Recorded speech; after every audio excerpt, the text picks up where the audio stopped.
This is Undaunted.Life, a man's podcast. I'm your host, Kyle Thompson. Let's get into it.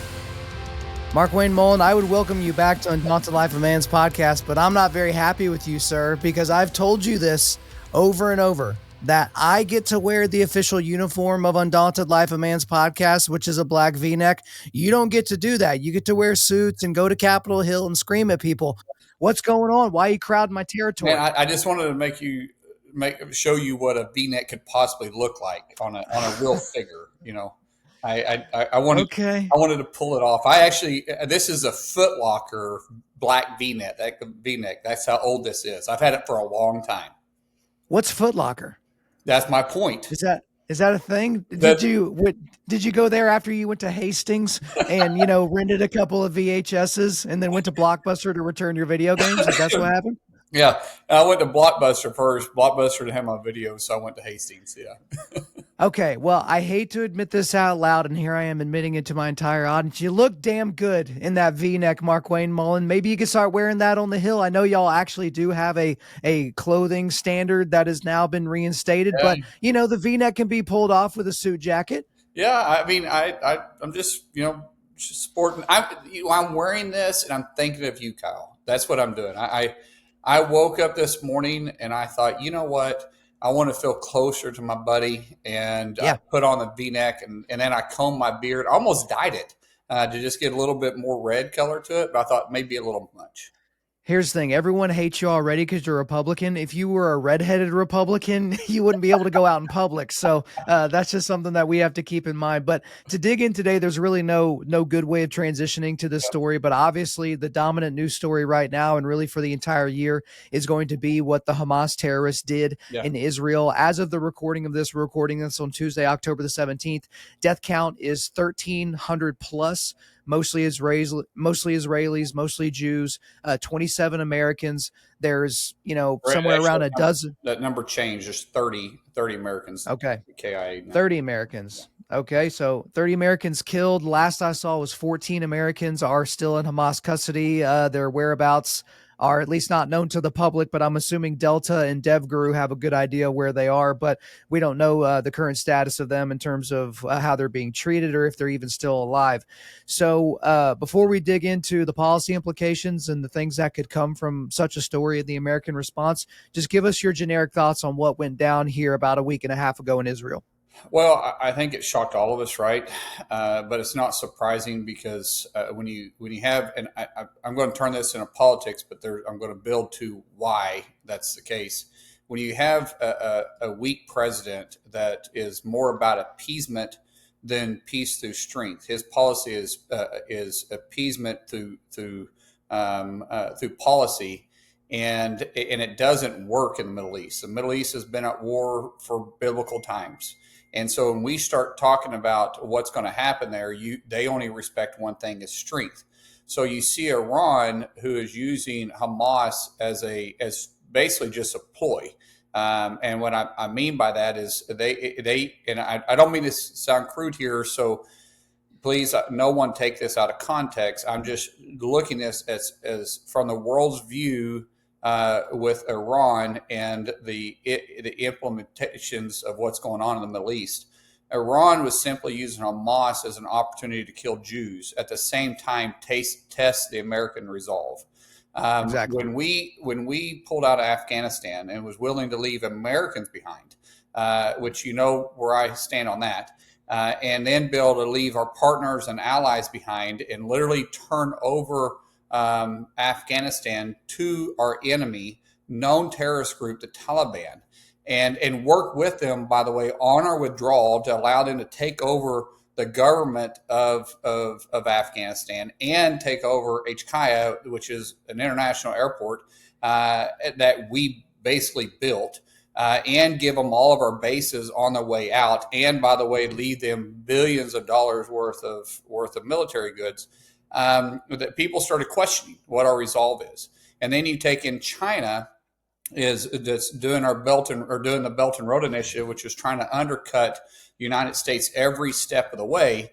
You got to realize that there's an alliance between China, North Korea, Iran, and Russia. and you have China that's backing it, that is doing the political influence around the world, providing the infrastructure for this alliance.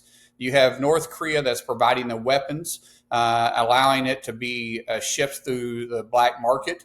You have Iran that is supporting Hamas, Hezbollah, and other terrorist organizations around the world, plus providing weapons to Russia outside of, even though they're being sanctioned. And you have obviously Russia going into Ukraine, which we're obligated to protect. And what I mean by that, to understand that a little bit more, according to the Budapest Memorandum that we signed in 1994, we said that if Ukraine were to give up their nuclear weapons, we would be there in the case that they were invaded specifically by Russia. Now, that was in 1994. I don't think any of us would think that Putin would be going in Ukraine if Ukraine was still a nuclear power. But since they gave it up, we agreed that we'd protect them. We've been wavering on that resolve. And then we've been wavering on our resolve to Taiwan. You've been hearing Blinken bowing down to China. You've been hearing the administration not sending out strong warnings to China. And I believe collectively they thought, okay, let's hit them where it hurts. Let's use Hamas as a ploy. I mean, let them go be jihad and get killed and go find their 77 virgins, which my wife brought up a good point. Where's all these virgins coming from? And said what? And then let's go see what the resolve is with Israel.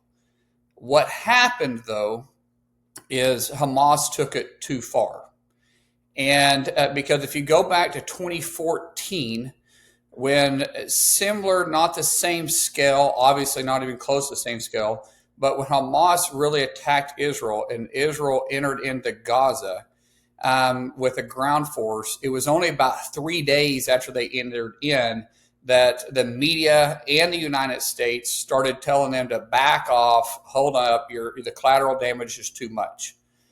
And I believe they thought that would happen here, and it would show that the United States wasn't willing to stand with literally their strongest and best ally, especially in the Middle East. But Hamas took it too far by the murdering and raping of children and women and beheading of babies and elderlies and kidnapping individuals. And really there wasn't any option but for this administration to come out as strong as they did. And I'm glad they did. But politically speaking, and the geopolitics behind it, that's what really this is more about. Hamas was used to test America's resolve at the same time going after their sworn enemy, Israel, and those that live there. Yeah, and I think that's a great point that you made there at the end. Like, credit where credit is due. The Biden administration has said the right words in the wake of this attack, but you're absolutely right as well that they're the ones that set the temperature of the area. Right. And, people can go back to what happened when Donald Trump was in office. It's like, we didn't see things like this because he's like, okay, if y'all make me mad, I'm going to drop the mother of all bombs on you. And just so because I can, and just because I want to show you this and our strikes against the generals of Iran. Go ahead. And put into context of what you just talked about for your audience that may not understand that was actual factual thing. Moab, mother of all bombs, made in McAlester, Oklahoma, by the way. What happened was there was the 19th group was in Afghanistan. They were ambushed by the Taliban. They killed a captain, and the irony of that was the captain that had just got traded out for medical reasons was actually at my house when it happened because he's closer to me than a brother. I spent a lot of time with him, obviously in that region, and Trump's response to that was, okay, I'm going to drop the largest bomb because this is the first time that this has happened since he had been in office. I'm going to drop the largest bomb since World War II on your head, even though it wasn't even designed. It wasn't even designed for that type of warfare. I'm still just going to show you and show the world that I mean business. And boom, He dropped it, and let me tell you, it shook shockwaves around the Middle East, saying we got a new sheriff in town. And then on top of that, Syria crossed Obama's red line by using chemical on their own weapon.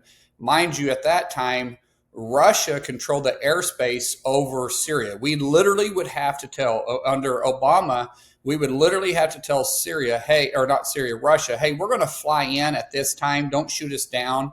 And we're going to drop people off at this area. This is our LZ. So you know exactly where our guys are. And when that happened, when Syria actually used chemical weapons underneath Trump's watch, Trump said, hey, in 30 minutes, I'm coming in. I'm going to bomb the airfield to which that took off from, and you can clear out. Oh, and by the way, we're taking back the airspace.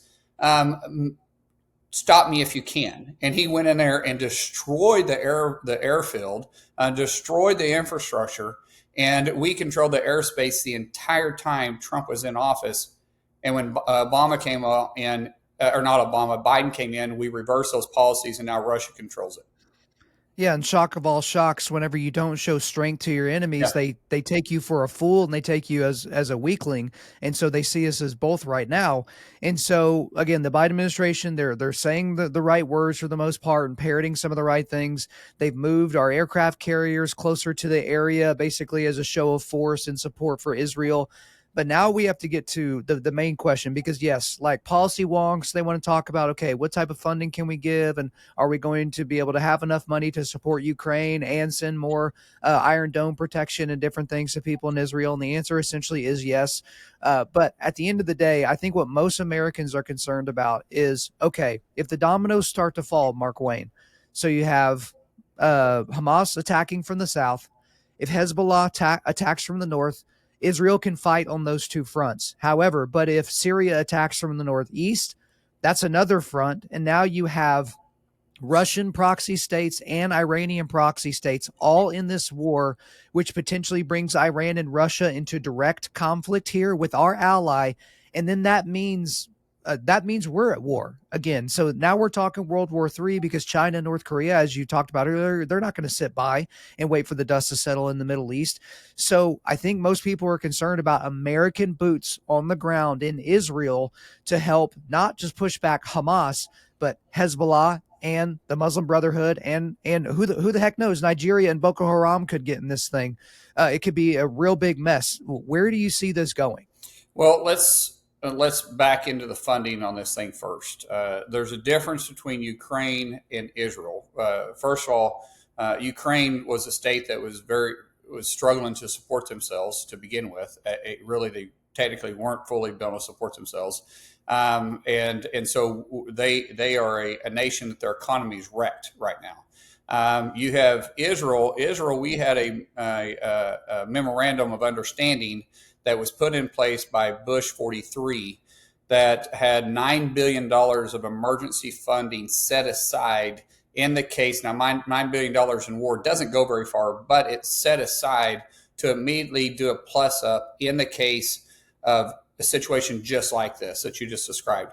But it also gives Israel full access. I say full access, about 95% access to our military weaponry. There's some that they're not able to access just because of the sensitivity to it. But they also have a nation that their coffers are full, and they can buy that immediately for us. And instead of us having to build it, they can literally buy it out of our inventory. Whereas Ukraine, they're not allowed to take it out of inventory. We have to build it before we ship it, or it has to be depleted munition that is expiring. There's a huge difference. When you start looking at the volatility that you just described, Kyle, you are 100% accurate. This could get out of hand very fast.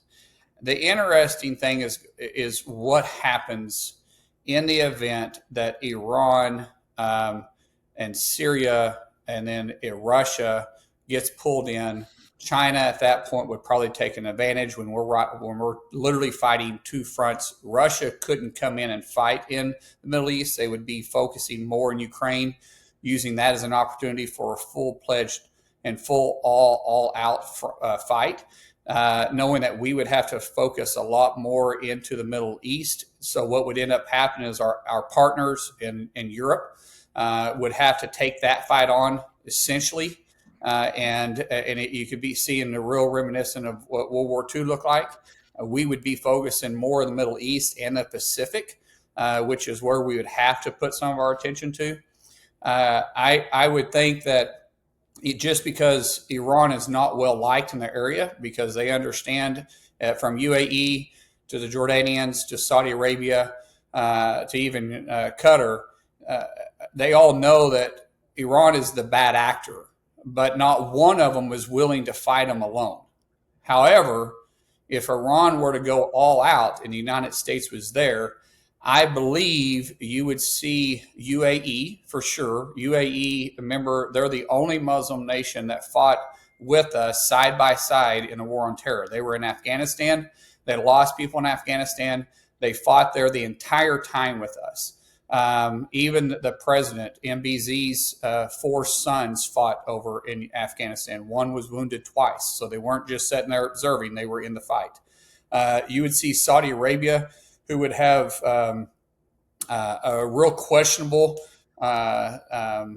decision to make, and I believe their decision would be to come fight with the United States at this point. And because if we're all in, we're in the fight, we have a reputation of winning the fight. China would be trying to do influence economically speaking, but they wouldn't. And I know I'm getting deep in the woods here, but Jordan, King Abdullah, HMK, he undoubtedly would be beside us. He would be fighting with us, not necessarily fighting with Israel, even though they do have an alliance some degree, but he's a peace holder. He kind of holds the pieces together in the Middle East from this happening. But if it happened, he would be on our side without question. Remember, about every piece of military weaponry that the Jordanians have come from the United States. Okay, so I appreciate a little bit of a deeper dive on all that. I think another thing that comes up, Mark Wayne, and again, I don't know the exact numbers. I just know it's kind of like, yes, no, these things happen. We send billions of dollars in foreign financial aid to countries all over the world, but also to countries in this area. It's my understanding that the U.S. gives money to the Palestinians, to the Lebanese, to the Egyptians. Like we give this foreign aid. And as we've seen a lot of videos of now being posted by Hamas, mind you, the U.S. and other countries like it will pay for things like new pipes to send to Palestine for them to fix their sewage problem. And they will use those pipes to build missiles and rockets. They will dig up their own water pipes, their own infrastructure to build more missiles and rockets. And to a simple-minded Okie like me, I'm like, well, if the spigot is turning from water to blood, how about we just turn the spigot off and say, hey, look, you have to stand on your own 2 feet right now. You are responsible for caring for your own people, like Hamas, which is the rightful government of this, area of Palestine. It's like, look, you're using the money to fund terrorism and to support, your Hamas oligarchs that are living in Qatar and Turkey right now, high on the hog. But, the fact that your people are starving is not my fault, right? Here in Oklahoma, I've got my own problems to deal with. Well, why can't we just turn the spigot off?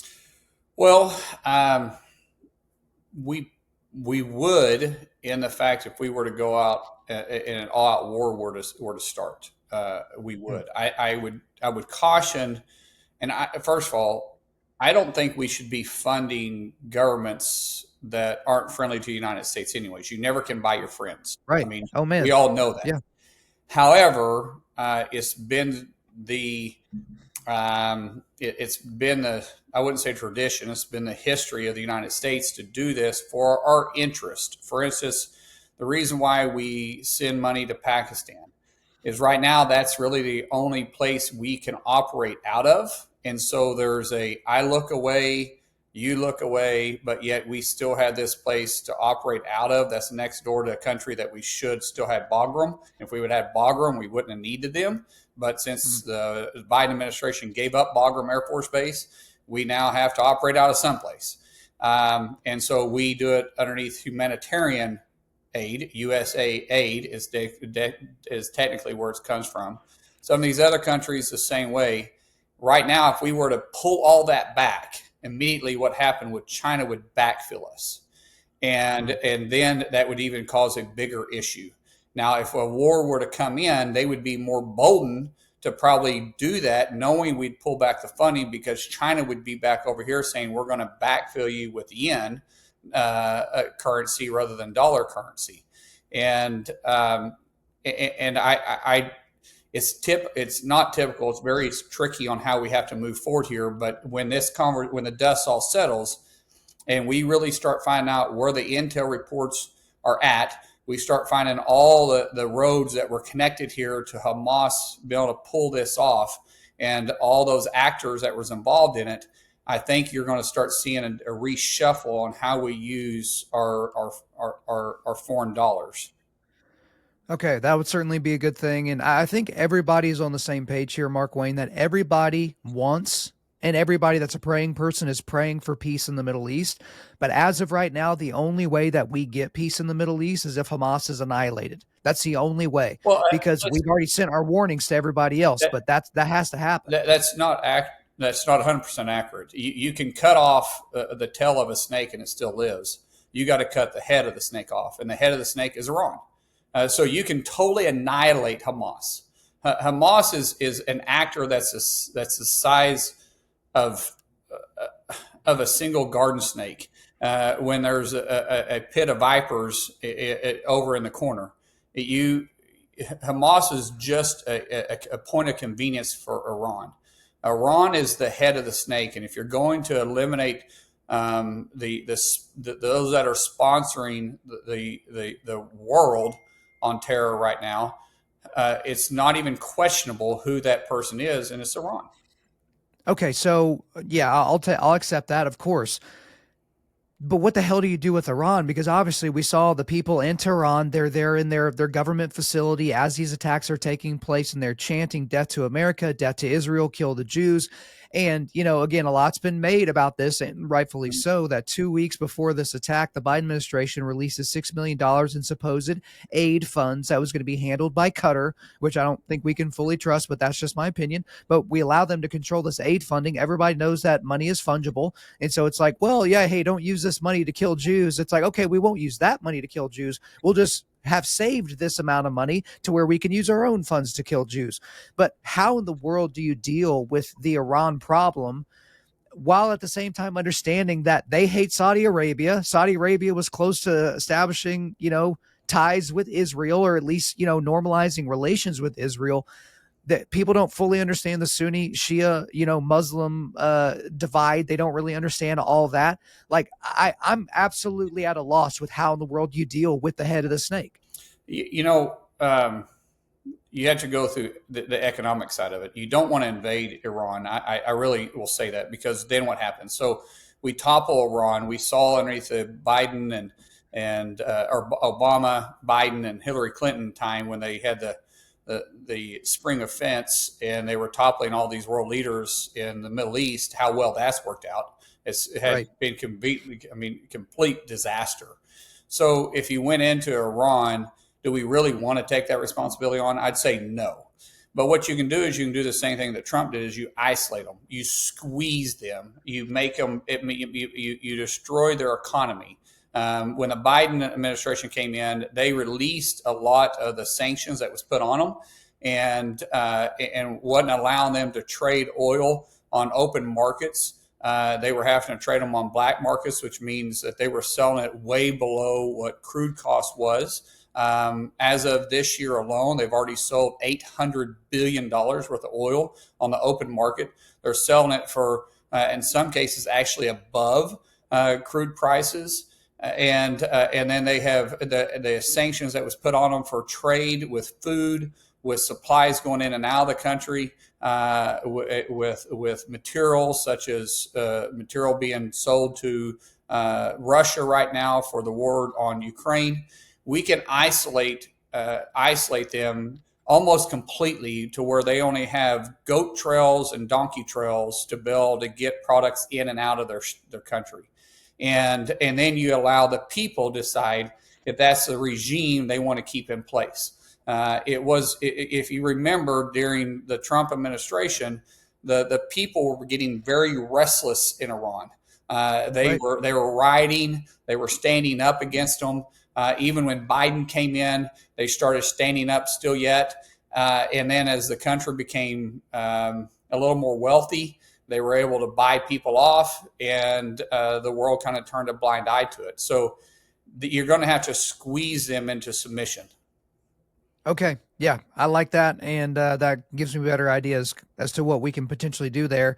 Before we get you out of here, I got to ask you about this story. And we talked a little bit about it last time. I hate this story. I think this story is so stupid. But the House doesn't have a speaker right now. Yeah. Because Matt Gaetz decided to run in there with a grenade, and he is exactly what the Joker described in The Dark Knight. He's a dog that finally catches the car, but then he doesn't know what to do with it once he's actually gotten it, right? And so they get Kevin McCarthy out of office, great, but then they have no freaking plan from there. Then you have Steve Scalise, who kind of wins this, behind closed door straw poll. He comes up, realizes that he's not going to be able to get the votes. He takes himself out of the running. Now you have Representative Jim Jordan that as of right now, this morning, he's thinking that he's going to get the votes to be able to become the Speaker of the House. There's some people thinking that the Democrats and the Republicans are just going to come to some agreement to keep the pro temper or whatever, like, in place right now. And basically he has no power, but he's just going to be like, I don't know, a figurehead until they can get this whole thing figured out so that we can work with Israel and blah, blah, blah.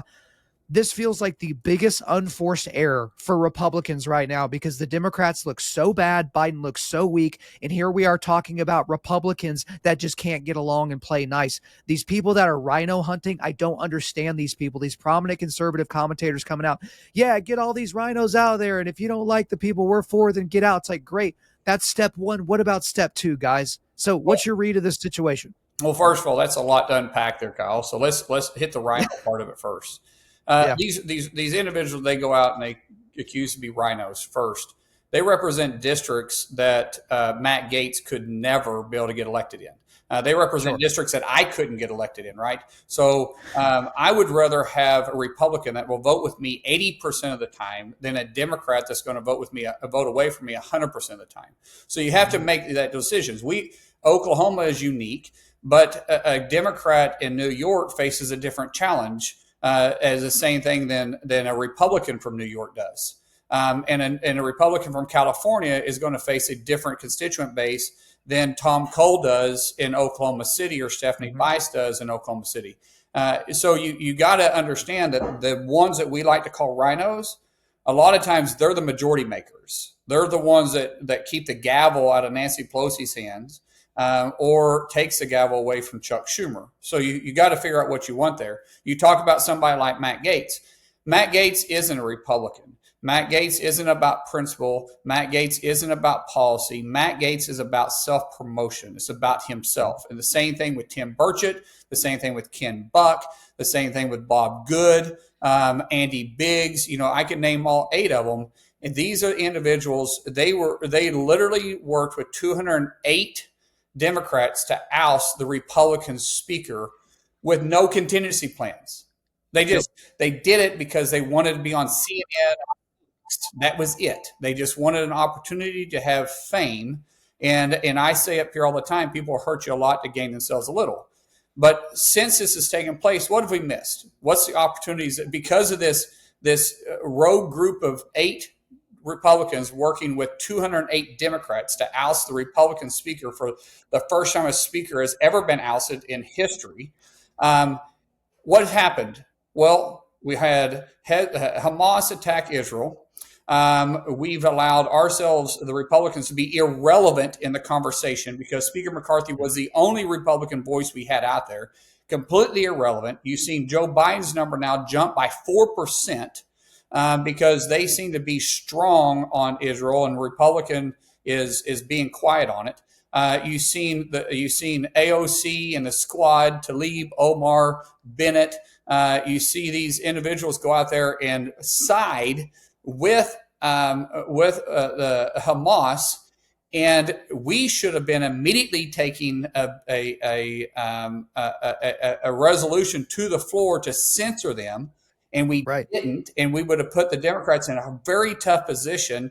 Do they censor their own, or do they vote with the Democrats? Typically, they vote together, and they would have had to, probably a lot of them would have voted to not censor, but instead you allowed the White House to come out and condemn them.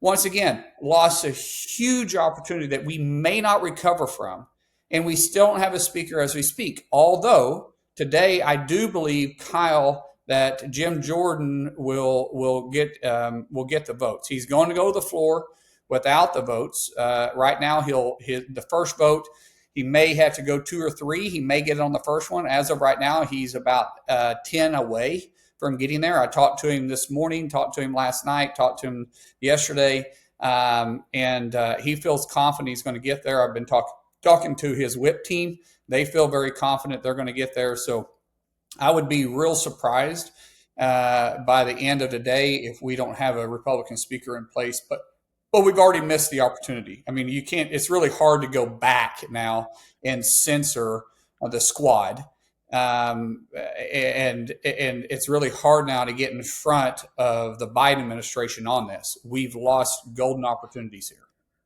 Golden opportunities and momentum. The toothpaste is out of the tube. And again, guys, we're recording this on Tuesday, the morning of Tuesday, October the 17th. So by the time you hear this, hopefully this will have been resolved. And I would be thrilled if Jim Jordan gets in. I think he would be a fantastic speaker.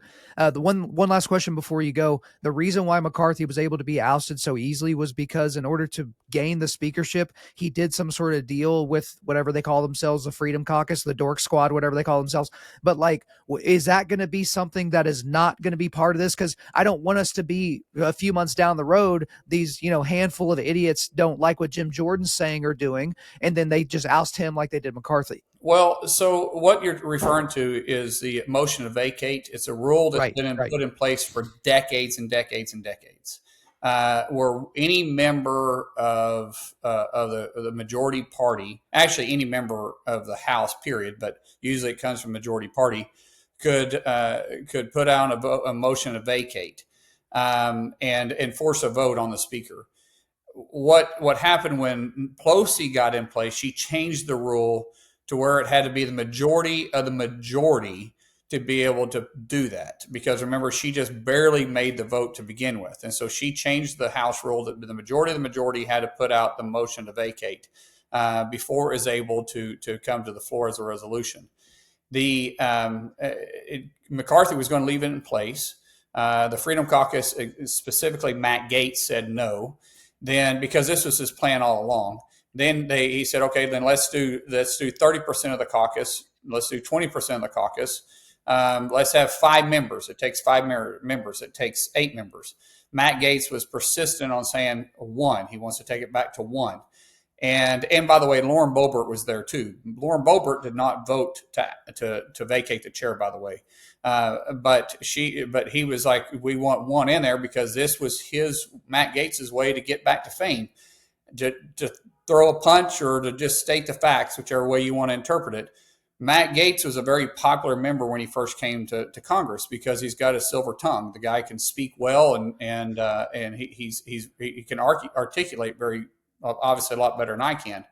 The problem is that he was about ready to sign a deal with Newsmax to be a host for them, and he was going to leave Congress. I know this because he personally told me this, but he got accused of sleeping with an underage girl and went through all the investigation for it, and the news media wouldn't touch him. He became very irrelevant. No one would touch him. You didn't see him on Fox. You didn't see him on News Nation. You didn't see him on Newsmax. You didn't see him anywhere. Until November, when he started opposing Speaker McCarthy as the speaker. And then he rode that horse as far as he can ride it. And now soon, when Jim Jordan becomes in office, we'll see if Matt Gaetz still stays relevant. I don't believe he will, though. I just got to tell you, Mark Wayne, everything seems really stupid, but I'm really appreciative that you come on here to talk about all the stupid things. But hey, next time, yep. Wear something different, okay? No, this is my we're twinning, and just remember, you're Danny DeVito. I'm Arnold Schwarzenegger. Just keep that in mind. I never agreed to that whatsoever. What are you talking about? Okay. We are roughly the same size. Okay. I'm not going to make you show me the guns unless you wanted to right now, because I'm ready to take everyone to the gun show if you need to. Is that a long sleeve V-neck? No, it's short sleeve. Let's see him. Let's see him, Mark Wayne. Let's see him. Ooh. Guys, if you're not watching this on YouTube or Rumble right now, you are massively missing out. Mark Wayne, I appreciate it. We'll talk to you next month. All right. See you, brother. Bye. Thank you guys so much for listening to this episode. Wherever you're listening to this, please subscribe, rate, and leave us a positive 5-star review. If you want me to come speak live at your event or on your podcast, just shoot me an email to info@Undaunted.Life. That's info@Undaunted.Life. Follow us on Instagram and like us on Facebook, and check out our website for everything else, including how to donate to keep more content like this coming your way. Just go to www.Undaunted.Life. And also, we want to thank the band Holy Name for allowing us to use their music for our content. The music on this podcast is their song Perpetua, which is off their self-titled debut album on Face Down Records. The links are in the description. I'm your host, Kyle Thompson. Remember, keep pushing back darkness, keep forging spiritual, mental, and physical resilience, keep seeking the Lion of Judah.